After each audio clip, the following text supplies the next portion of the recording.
आप अगर शांत होना चाहते हो, तो आप शांत हो सकते हो। अशांत होना चाहते हो, जैसे अशांत आप होते हो। मगर हमने अशांत होने की कला सीखी है, शांत होने की कला कभी सीखी नहीं। मगर शांत होने की कला भी होती है, हैं? मगर वो कहीं से भी हमने सीखी नहीं। परिवार से, समाज से, स्कूल से, कॉलेज से जो भी हमने सीखा है, वो अशांत होने की ही कला सीखा है। चुप मत बैठो, कुछ करो, आगे बढ़ो, सबसे आगे बढ़ो।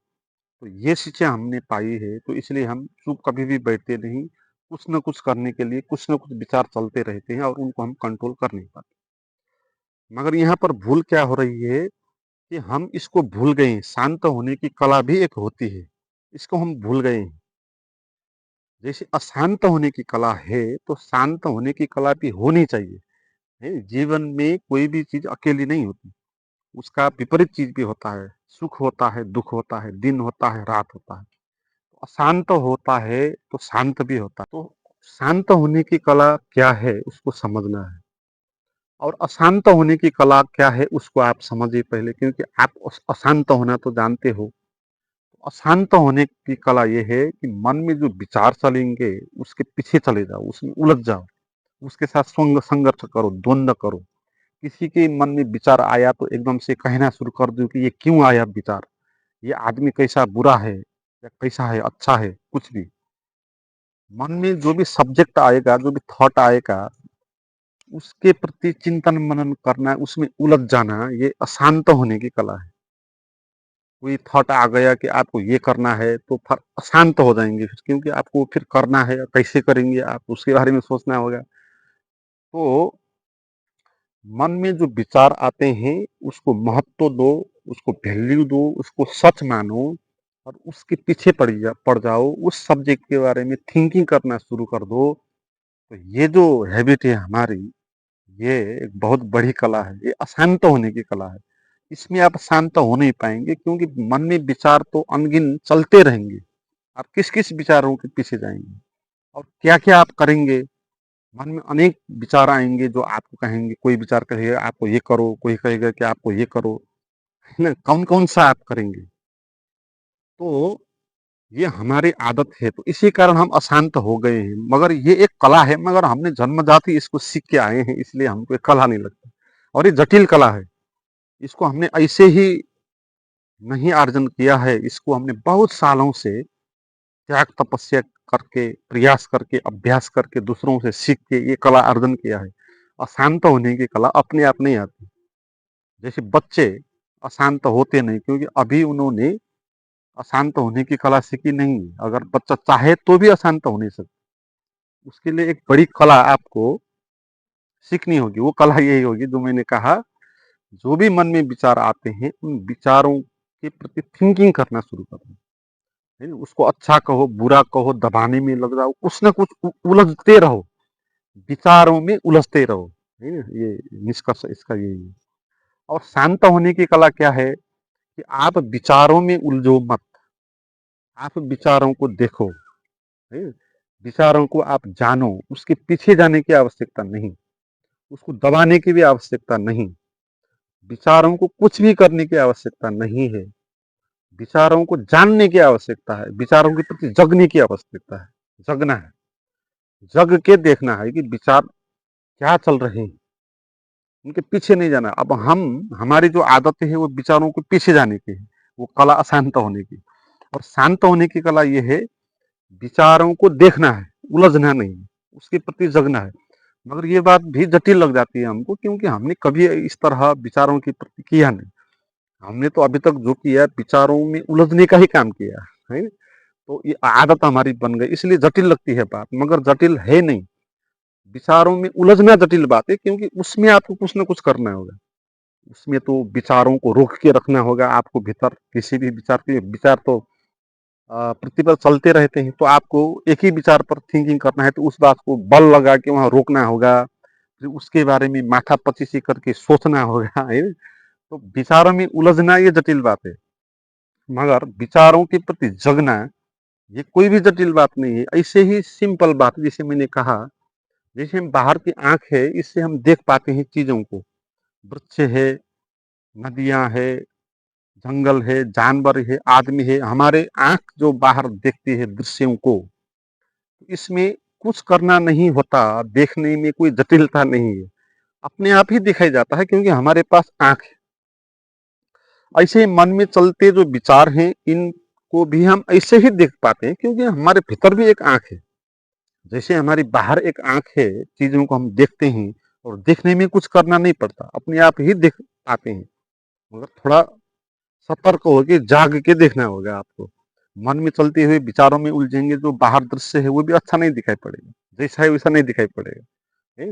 मगर आँख खोल के आपको नोटिस करके चीज़ों को देखेंगे तो वो चीज़ें अपने आप दिखाई पड़ जाएगी, क्योंकि आँख है। ऐसे ही हमारे भीतर भी एक आँख है, वो आँख कुछ भी देख सकती है। हमारे भीतर जो भी पैदा होता है, मन में विचार चलते हैं, शरीर में भाव उत्पन्न होते हैं, वृत्तियाँ पैदा होती है, क्रोध पैदा होता है, काम पैदा होता है, जो भी भीतर होता है, वो सब हम देख पाते हैं। वो देखने की हमारे भीतर आँख है, उसी को साक्षी कहते हैं। हैं? जैसे बाहर की आँखें हम सभी कुछ देख पाते हैं, ऐसे ही साक्षी भी आपके भीतर जो-जो हो रहा है, सबको देख सकती है, उसमें बिना उलझ के। जैसे बाहर देखते हुए हम उलझते नहीं ना, हमने किसी पेड़ को देख लिया, तो हम पेड़ से अलग ही रहते हैं, उसमें उलझते नहीं। तो ऐसा इसको कहते हैं देखना, अलग रह कर देखना, उसके साथ चिपक के देखना नहीं। तो हमारे मन में विचार चला तो हम उसके साथ चिपक के भी देखने का प्रयास करते हैं, जो हम करते हैं। और इसके साथ ना चिपक के, इसमें बिना उलझे, हम जैसा का तैसा उसको देख सकते हैं। तो ये कला जो होगी शांत होने की, इसमें ये होगा कि आप विचारों को देखेंगे, उसके पीछे नहीं जाएंगे। तो क्या हो जाएगा कि विचार ही नहीं रह जाएगा। है? आपके मन में विचार ही नहीं रह जाएगा, तो फिर विचार को कंट्रोल ही करना नहीं पड़ेगा। जो आपकी जो मूल समस्या थी कि विचारों को कैसे शांत करना है, अगर विचार ही ना हो वहां, तो आप शांत करना भी नहीं पड़ेगा, तो आपकी समस्या हल ही हो जाएगी ना। अगर वहाँ विचार है और उन विचारों को शांत करना है, तो एक बात होगी, उसमें आपको लड़ाई करनी होगी विचारों से। फिर क्या पता कि विचारों से आप जीत सकते हैं कि नहीं सकते हैं, क्योंकि अभी तक तो विचारों ने ही आपको जीत के आया है, उसने उसने ही आपको लुट के लिया है। तो अगर विचार होता और उनको हमने शांत करना होता, तो ये जटिल बात हो जाती, फिर आपके यहाँ बस की बात भी नहीं हो जाती है। मगर अद्भुत ये रहस्य है कि विचार ही नहीं होता, इसलिए शांत करने की आवश्यकता ही नहीं होती, और अशांत होने की कोई बात ही नहीं होती फिर। क्योंकि अशांति तब होती जब हम विचारों में उलझते थे। अब विचार ही नहीं है, तो विचार ही नहीं है, ये बात तब आपको पता चलेगी जब आप विचारों में ना उलझते हुए उसको देखेंगे। और इसको सरल बनाना है, मेरा काम यही है आपको कि इसको आप सरल बना दो।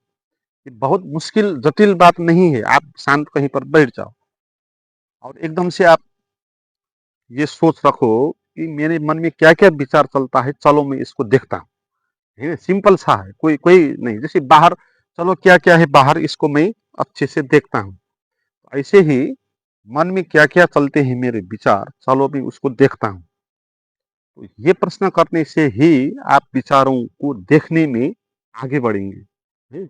मगर हम ये प्रश्न नहीं करते हैं, क्योंकि ये प्रश्न आपको विचारों से अलग करेगा ना। तो आप विचारों को देखना चाहते हो कि क्या क्या विचार चलता है, तो इसका अर्थ है कि आप विचारों में उलझना नहीं चाहते, आप विचारों से ऊपर उठना चाहते हैं, विचारों का आप दृष्टा बनना चाहते हो।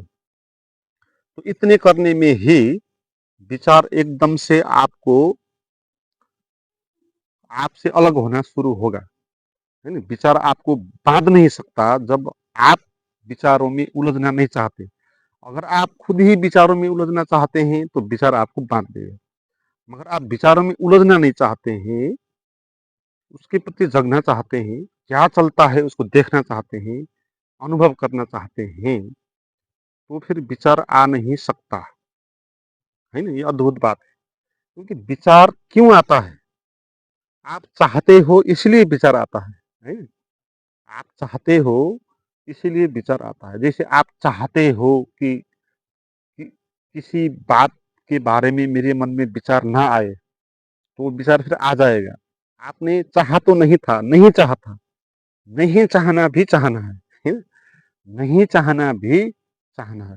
इसलिए हम जिसको नहीं चाहते हैं, उसके बारे में ज़्यादा विचार आते हैं माइंड में, क्योंकि हम ये कहते रहते हैं कि उसके बारे में मेरे मन में विचार नहीं आना चाहिए। नहीं आना चाहिए था, नहीं आना आप चाहते हो। आपने चाह लिया तो अब वो आएगा, क्योंकि आपने उसको वैल्यू दिया, विचार को आपने सत्य माना ना। वो आदमी तो नहीं आएगा, आदमी तो कहीं पर होगा, उसके बारे में विचार आएंगे आपके मन में, और आप कह रहे हो कि वो विचार नहीं आना चाहिए, तो इसका अर्थ क्या हुआ? आप ये मान रहे हो कि उसके बारे में जो आपके मन में विचार आया वो सच है, वो वही आदमी है वो, नहीं? वो आदमी वही आ गया विचार के रूप में, तो आप उस विचार को सच मान रहे हो, इसीलिए आप कह रहे हो कि नहीं आना चाहिए था। आ गया, आपने माना कि आ गया है ना? आप मान रहे हो कि आ गया, अब नहीं आना चाहिए, तो इसका अर्थ आपने उसको सच माना। तो विचारों को सच मानेंगे तो फिर बिला विचारों में उलझना ही होगा, है ना? फिर आपको विचारों के सच के पीछे जाना होगा, फिर आपको विचारों के पीछे जाना होगा, चिंतन मनन के पीछे जाना होगा, तर्कों के पीछे जाना होगा, कल्पनाओं के पीछे जाना होगा, है ना?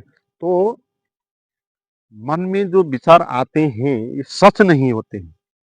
सच तो बाहर भौतिक चीज है, पेड़ है, ये पेड़ बाहर है, हमारे अंदर नहीं है, है?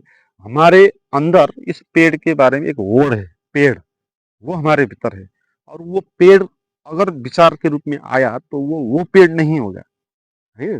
वो वास्तविक पेड़ नहीं होगा ना। तो वास्तविक पेड़ नहीं होने के कारण वो जो आपके मन में पेड़ का विचार है, वो विचार अब सच नहीं है, वो उसका एक सिंबल है।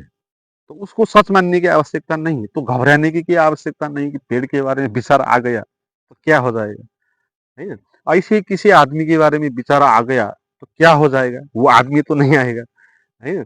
उसके बारे में जो वर्ड है वो वर्ड आएगा। तो इस तरह आप अपने मन में चलते सभी विचारों को जाने कि ये सब सच नहीं है ना?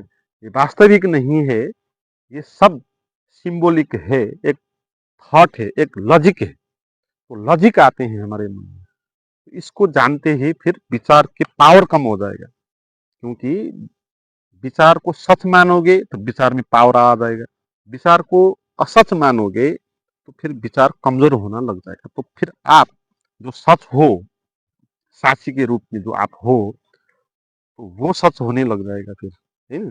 विचार सही सच नहीं होगा तो फिर साक्षी सच होगा, या विचार सच होगा तो साक्षी नहीं होगा। अभी हमारी स्थिति है कि विचार सच है, इसलिए साक्षी सच नहीं है। इस प्रक्रिया में आप जानेंगे विचार सच नहीं है, फिर साक्षी सच है। तो ऐसे शांत होने की कला होती है। आपको विचारों के प्रति जगना है, देखना है कि क्या विचार आते हैं, चलो देखें, और जो विचार आते हैं उसको मानना है कि ये सच नहीं है, ये सच नहीं है, ये सच के बारे में सिंबल है। तो इसलिए कोई बुरा विचार नहीं होगा, कोई अच्छा विचार भी नहीं होगा। तो बुरा विचार के कारण फिर हम परेशान भी नहीं होंगे, और